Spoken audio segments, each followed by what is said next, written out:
Alors, aujourd'hui, je vais parler un peu de philosophie et de spiritualité, et je vais pas faire beaucoup d'astrologie parce que j'ai pas son date de naissance, c'est pas écrit, il n'y a pas de biographie où il dit quand il est né. Et apparemment, d'après un des livres, il serait né dans les années 80, et je vais pas trop parler de ça, je vais plus parler philosophie et de ce qu'il raconte, et en même temps de spiritualité. Il y a beaucoup de peur, de possession, etc. Un peu partout, hein, que ce soit chez les chrétiens ou chez les personnes qui sont spirituelles. Donc je mets les chrétiens ici dans le même sac que les youtubeurs qui vont parler de possession, etc. ou les journalistes, etc. Et même moi, hein, je suis dans ce sac-là d'ailleurs. Donc, j'ai ensuite parlé un peu astrologie et donner mon opinion ensuite. Opinion qui reste mon opinion. Donc, ce qui ressort dans son discours, Thomas Clavel, dans cette vidéo-là, c'est que il parle des choses qu'il ne faut pas faire. Et bien sûr, à chaque fois qu'on parle des choses qu'il ne faut pas faire, bah, au moment où on en parle, bah, on est en train de le faire, vu qu'on en parle. Donc la critique qu'il fait, c'est qu'il ne faut pas en parler, il faut éviter le sujet. Et ça, c'est souvent les chrétiens, ils font ça, ils vont dire oui, c'est un sujet, il ne faut pas en parler, il faut cacher, il faut mettre sous le tapis, en gros, plus ou moins. Bon, j'exagère un peu, mais il faut combattre l'ennemi sans le voir, sans machin, enfin, il n'y a pas de procédé chrétien qui fonctionne en fait, enfin, selon mon opinion. Et ils en parlent, et là, il se contredit littéralement, parce qu'il dit qu'il ne faut pas en parler, et il est en train de faire une vidéo, il est en quelque sorte journaliste là, parce qu'il exprime son opinion. Il parle aussi beaucoup de la carte qui est liée à la tour, et la tour, pour moi, elle est liée à Saturne, parce que c'est le 7, c'est lié au chiffre 7, c'est la destruction de l'ego. Et tout le monde doit faire face à ça, parce que Saturne, c'est le maître de la Terre, en quelque sorte, parce que c'est lié à ton incarnation physique. Donc, toute personne qui est née sur la Terre a un trauma, elle est traumatisée, et ce trauma, il est lié à Saturne. Et du coup, les personnes, quand ils parlent de possession démoniaque, en fait, c'est leur trauma qu'ils sont en train de parler. Ils sont en train de parler de leur trauma. Et c'est plus ou moins ce qu'on voit dans la vidéo. La personne est traumatisée par un événement, et du coup, elle voit des choses. Et c'est tout, et ça s'arrête là, en fait, pour moi, plus ou moins. Il y a des nuances ensuite, mais la base, c'est qu'on est traumatisé, et ensuite, on se met à délirer. Et c'est ça, en fait. Et pour moi, il n'y a pas vraiment de démon, en quelque sorte. Enfin, c'est nous qui imaginons ça. Après, on le voit dans la réalité, mais on le voit dans la réalité parce qu'on s'imagine des choses. Et les personnes qui n'ont pas beaucoup d'imagination, elles ne voient jamais des choses. Tu peux leur parler, tu peux leur expliquer qu'il y a un démon, elles n'en ont rien à foutre. Et elles ne sont pas vraiment influencées si elles n'ont pas peur de ce que la personne est en train de parler. Mais justement, plus tu en parles, plus tu rentres dans la conversation, plus tu écoutes la personne qui est en train de délirer, plus au bout d'un moment tu peux rentrer dans ce délire-là. Et donc il a raison quelque part quand il dit qu'il faut éviter de trop en parler. Mais en fait, c'est pas qu'il faut pas trop en parler, c'est qu'il faut en parler de la manière correcte. C'est-à-dire que quand tu en parles, tu dis que ça existe, tu donnes la recommandation à la personne, justement, de rester neutre et d'effacer sa peur, en fait, à l'événement. Parce que c'est la personne qui est traumatisée, et on a tous un trauma quelque part, et ce trauma, il peut être plus ou moins fort. Du coup, là, je vais arrêter sur ce sujet-là, je vais passer à autre chose. Ça, c'est juste Saturne. Donc, il parle du chiffre, enfin, de la carte qui est liée au tarot. Et pour moi, cette liaison-là est liée au chiffre 7, du coup, la planète qui est liée à Saturne. Ensuite, il parle de Désia. Et Désia, c'est le 6, c'est la carte aussi qui est liée... en tarot, c'est la carte qui est liée au lover, donc c'est à l'amoureux, et aussi... il y a un autre 6, en fait, il y a deux 6, il y a un 6 masculin et un 6 féminin dans les cartes de tarot.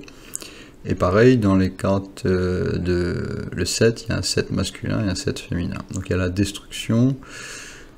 Et il y a autre chose dont je ne me rappelle plus le nom, parce que moi j'ai les cartes, mais pas les cartes de tarot normales. J'ai plus les chiffres en fait, parce que pour moi le chiffre et la connotation masculin-féminin est beaucoup plus parlante que les descriptions qu'on fait, qui sont liées à l'imagination et à la parole. Donc, quand on parle de tarot, on va souvent s'imaginer des personnages qui sont liés à ces cartes. Et en fait, cette manière de procéder au tarot, elle est en quelque sorte anti... Enfin, c'est bien de la faire, je ne rejette pas totalement le fait de faire ça, parce que ça nous aide aussi à comprendre la symbolique. Mais la symbolique la plus pure, elle est liée aux chiffres. Et quand on parle de chiffres, en fait, on enlève cette partie imaginative qui nous fait délirer. Donc quand on utilise le tarot, quelque part, on se fait des images, et c'est ça que les chrétiens y parlent quand ils parlent du veau d'or, etc., qui est lié à taureau. C'est l'image qu'on se fait des choses dans notre imagination. Et cette imagination-là, si elle n'est pas basée d'un point de vue numérologie est parfaite, c'est-à-dire la numérologie, les chiffres sont parfaits, il n'y a pas d'erreur derrière ces chiffres-là, il n'y a pas d'imagination, donc c'est pur. Et c'est pour ça que quand on fait du tarot, il faut essayer, du moins on n'est pas parfait, mais essayer de rester sur la symbolique qui est parfaite, qui est pure. Et cette symbolique parfaite, elle est liée aux mathématiques. Et ces mathématiques-là sont liées au soleil, au chiffre 1. Donc le chiffre 1, il est parfait parce que c'est l'unité. Et donc souvent, on va parler d'unité, etc., de connexion au divin, et patati et patata. Et ça, c'est important de le faire. Bien sûr, il ne faut pas exagérer non plus, et il faut nuancer. Et cette nuance, elle est liée au chiffre 7, justement. C'est-à-dire qu'il faut un équilibre. Et je pense que c'est ce qu'il essaye de faire. Mais on est tous un peu déséquilibrés, donc ça veut dire qu'on va faire peut-être un peu trop du 7, un peu trop du 1, et on va peut-être pas regarder les autres chiffres qui sont des symboliques, qui sont bonnes aussi, et qui sont intéressantes. Et symbolique que les chrétiens ils évitent le plus, c'est le 6. Et en fait, c'est pour ça qu'ils n'arrivent pas à gérer le 7, c'est parce qu'ils évitent le 6, et le 6 c'est lié à Vénus, donc c'est les plaisirs, les désirs, etc. Donc pour arriver à gérer Saturne, il faut gérer ses désirs d'abord. Mais les chrétiens, qu'est-ce qu'ils vont faire? Ils vont faire que le 7, ils vont faire que la destruction de l'ego, ils vont se martyriser, ils vont faire l'ascétique. Et l'ascétique, c'est un peu ce que fait le Bouddha au début quand il essaye de rejoindre le nirvana. C'est qu'il le fait d'une mauvaise manière, il détruit son corps, en fait, il fait trop de sacrifices corporels, et il oublie le plaisir de la chair, en fait. Et le plaisir de la chair, c'est important, c'est lié à Vénus. Ça ne veut pas dire qu'il faut en abuser, justement. Et d'ailleurs, c'est une des symboliques féminines du 6, c'est qu'il faut éviter les mauvais désirs, les mauvais choix, en fait. C'est-à-dire qu'il y a des bons désirs qui nous rendent heureux. Et quand on est heureux, on le ressent, on le sait intérieurement. Et quand on fait des mauvais choix, on le sait, mais bien sûr, parce qu'on est heureux. Mais bien sûr, il y a des nuances, et on a du mal à comprendre ces nuances-là. Et c'est pour ça qu'il y a un flou, en quelque sorte, un flou au niveau des croyances chrétiennes, et parfois au niveau du tarot, etc. C'est que on mélange un peu tout, en fait.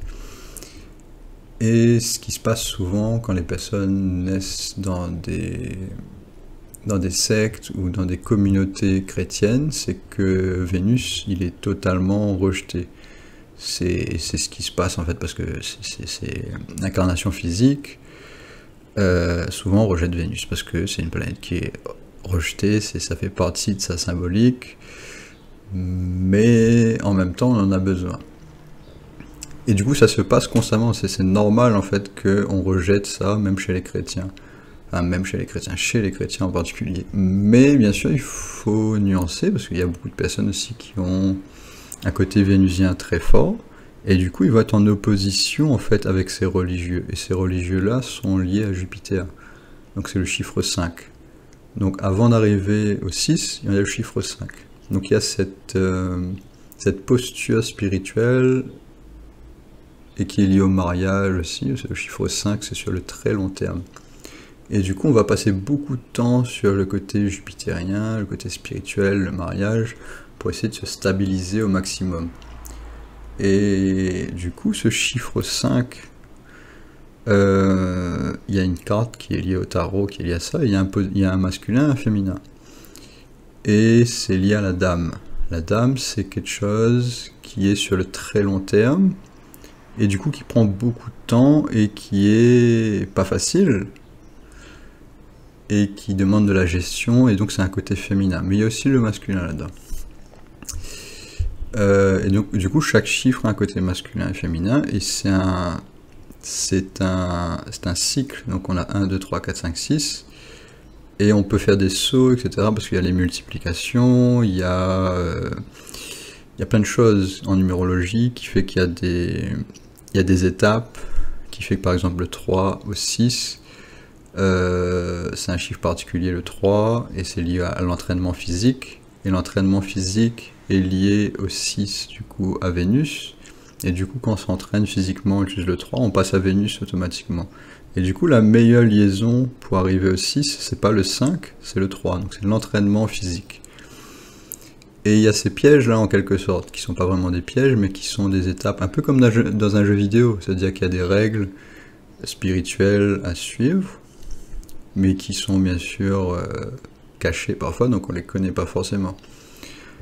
Et c'est pour ça qu'on fait des erreurs dans la vie, et parce que aussi on est traumatisé parfois avec certaines étapes. Par exemple, si on est traumatisé sur le 6, et ben on va pas vouloir s'entraîner beaucoup physiquement, parce qu'on n'a pas de récompense en fait. Par exemple, quelqu'un qui fait beaucoup de sport, mais il n'a pas la récompense, à la fin il se repose pas, et il va pas au restaurant, ou à la plage, ou en détente, un massage, etc., qui est lié à Vénus, où il va voir sa copine, il prend du temps, il regarde le coucher de soleil, et il apprécie la vie. Mais en fait, il va pas apprécier non plus l'effort physique, parce qu'il n'y a pas de récompense d'ailleurs. Et le 3 et le 6, enfin Vénus, et pourquoi c'est important Vénus? Parce que si tu te reposes pas, si ton corps se repose pas, si tu apprécies pas la vie, tu peux pas t'entraîner. Et l'entraînement, c'est aussi un entraînement spirituel. Parce que derrière le 3, il y a le 3 féminin et le 3 masculin. Le 3 masculin, c'est l'entraînement physique, qui va peut-être être du yoga, etc. Et en même temps, dans le yoga, il y a le côté féminin, donc il y a la détente, il y a la relaxation musculaire. Et du coup, il y a un côté féminin aussi derrière. Et le côté féminin, il est moins facile à comprendre. Et parce que c'est le côté féminin, c'est plus invisible. C'est comme la lune et le soleil. Le soleil, il est très visible dans le ciel. On sait où il est quasiment tout le temps. Et on le sent. Physiquement, parce qu'il y a de la chaleur. Mais la lune, on sait pas. C'est plus difficile de savoir où elle est. On la voit de temps en temps. Des fois elle est derrière le soleil, des fois elle se cache ailleurs. On a du mal en fait à repérer nos émotions. C'est caché, donc nos émotions sont à l'intérieur. Et du coup, chaque carte, enfin chaque chiffre, chaque carte, il y a un côté féminin. Et ce côté féminin, il est caché et moins facile à trouver. Et moins facile à exprimer aussi, parce que c'est les émotions. Et du coup, voilà, je vais faire une petite pause, je pense que je vais finir la vidéo, parce que j'ai plus ou moins tout expliqué en fait. Et d'ailleurs, c'est plus un audio qu'une vidéo. Et voilà, donc c'est mon opinion là-dessus. Ensuite, par rapport à son astrologie à lui, s'il est né dans les années 80, il a Saturne en Vierge ou en Balance. Et du coup, ça donne un côté saturnien très fort, donc le côté 7, le chiffre 7 revient très fort ces années-là, parce que Saturne, il est très fort en Balance, et il a ses vies antérieures Ketu dans le signe de Verseau qui est lié à Saturne aussi. Donc, dans ces années-là, il y a un côté de combat en fait spirituel qui est lié au chiffre 7, qui est lié à l'ascétisme, etc. C'est pour ça aussi que dans les années 80, il y a eu le problème qui est apparu au niveau du sida, etc. Parce que vierge, c'est le signe de la virginité, bien sûr, mais c'est pas... Enfin, il y a une symbolique derrière. Et vierge, souvent, quand c'est mal exprimé, on va voir ça juste d'un point de vue sexuel, alors que c'est pas que la sexualité, c'est pas que la piété, il y a plein de choses derrière vierge. Et bien sûr, quand on comprend pas vierge, qu'il y a au chiffre 6, d'ailleurs, c'est le sixième signe, on va peut-être passer directement au 7. On va pas expliquer qu'est-ce que c'est la recherche du concret et de la sexualité, la vraie sexualité, où on prend plaisir, mais on n'exagère pas. Et bien sûr, on va toujours un peu exagérer, parce que on est traumatisé par notre naissance et notre vécu sur Terre. Et du coup, c'est ça qui fait que c'est pas facile, et que c'est tout un travail qui est lié au chiffre 3. Donc on peut pas comprendre les choses sans faire un travail sur soi, et passer au 6 ensuite. Et c'est ce du 3 au 6 que beaucoup de personnes ont compris, notamment Tesla. Et ensuite, il y a le 9. Et le 9, c'est ce que tout le monde recherche plus ou moins, c'est le spirituel pur, mais qu'on n'a pas sur Terre, parce qu'on vit sur Terre, et sur Terre, le 9, il existe, mais que dans notre imagination, on va dire. Même s'il y a une influence, mais c'est particulier. Du coup, voilà pour cette vidéo. C'était une vidéo pour rassurer les gens, surtout. Par exemple, certaines personnes qui disent voir des choses un peu partout, rassure-toi un peu, c'est pas qu'il y a des choses partout, c'est souvent, enfin il peut y avoir des choses, je dis pas que ça n'existe pas, je dis que ton imagination peut jouer sur ce que tu vois, donc essaye de rester un peu neutre, d'observer déjà si c'est vraiment là, enfin à ta manière bien sûr, chacun va essayer de faire à sa manière, et va plus ou moins réussir à rester calme ou à devenir paranoïaque, etc. Donc, j'ai pas vraiment de conseils dans cette vidéo-là, parce que chaque individu, bien sûr, va avoir ses lacunes, ses problèmes, et du coup, pour moi, c'est pas la réponse chrétienne où on dit oui, il faut faire ci, il faut faire ça. Pour moi, c'est plus chacun a son chemin, et chaque chemin est différent. Et t'as des personnes qui vont voir plein de choses, et c'est normal pour eux. Et il y a des personnes qui vont rien voir, et c'est normal pour eux aussi. Donc il y a un équilibre en fait. Et quand deux personnes se rencontrent qui ont ces deux extrêmes-là, justement, ça va s'équilibrer. C'est pour ça que quand tu rentres dans un mariage ou tu rencontres une copine, souvent tu vas avoir des opposés, parce que justement ces opposés-là vont s'équilibrer. Donc ton extrême comportement, par exemple en fonction du sexe, va souvent attirer l'opposé, c'est-à-dire ce que toi tu as peur, justement. Et c'est pour ça, je pense que quand il raconte le récit de cette personne-là, je sais plus comment elle s'appelle, mais c'est écrit quelque part, c'est pas grave. Oui, c'est Lucien Grandier. Mais quand il raconte son historique, le fait qu'il attire autant de sexe dans sa vie ou de possession démoniaque, c'est parce que il a peur de ça en fait. Et c'est cette peur qui fait qu'il attire ça, et il a besoin de ça en fait. Mais il n'a pas besoin sous cette forme-là, mais il ne le sait pas encore. Mais parce qu'il est en train de travailler sur lui-même. Et ouais, je voulais finir aussi sur la question du suicide. Les chrétiens, ce qui est particulier chez eux, moi j'imagine qu'il est chrétien, lui, je sais pas si c'est quoi sa croyance, mais il parle de beaucoup de choses. J'imagine qu'il a une croyance quand même assez ouverte, mais qui semble rejoindre un peu la croyance chrétienne. Ils ont une approche par rapport au suicide qui est tout le temps carrée, c'est-à-dire qu'ils vont toujours dire oui, c'est une mauvaise chose. Mais en même temps, on sait que la mort n'existe pas vraiment, selon les chrétiens. Donc, pourquoi ils ont autant peur de quelqu'un qui se suicide? C'est ça je pose cette question-là. Pourquoi on est tout le temps en train d'essayer de protéger ça? C'est normal, c'est lié à Saturne, c'est qu'on doit survivre sur la Terre. Mais parfois, il y a du spirituel. Donc, tu as des personnes qui sont extrêmement spirituelles, les chrétiens, etc., mais qui, quand il voit quelqu'un qui se suicide, non, il faut absolument pas faire ça. Qui es-tu pour juger, justement, Saturne, le Yama, qui es-tu pour juger l'action de la personne? Peut-être que son suicide était prévu, peut-être qu'elle avait besoin de ça pour justement comprendre certaines choses, spirituellement. Donc, normalement, tout est parfait sur Terre, si on croit le récit chrétien. Donc pourquoi, quand quelqu'un se suicide, tu vas forcément voir ça comme quelque chose de mauvais? Je sais pas. Donc voilà, juste pour cette finition, juste pour conclure ça, je voulais parler de ça aussi, même si c'est un sujet qui, bien sûr, qu'il faut poser des limites à ce sujet-là, bien sûr, je recommande pas aux personnes d'aller faire ça, mais certaines personnes qui vont aller vers ça, peu importe ce qu'on dit, donc il ne faut pas avoir peur de ça non plus, parce que justement, enfin c'est ce qu'il a dit et je suis d'accord avec lui sur certaines choses, c'est que lui dit qu'il ne faut pas trop en parler. Moi je dis que c'est pas qu'il ne faut pas trop en parler, c'est juste qu'il faut en parler mais d'une manière calme et sereine, parce que si tu en parles en ayant de la peur dans ta parole, dans ta voix, etc., c'est là justement que tu vas attirer ces événements-là catastrophiques. Et du coup, voilà, ma conclusion. Merci d'avoir écouté et à la prochaine.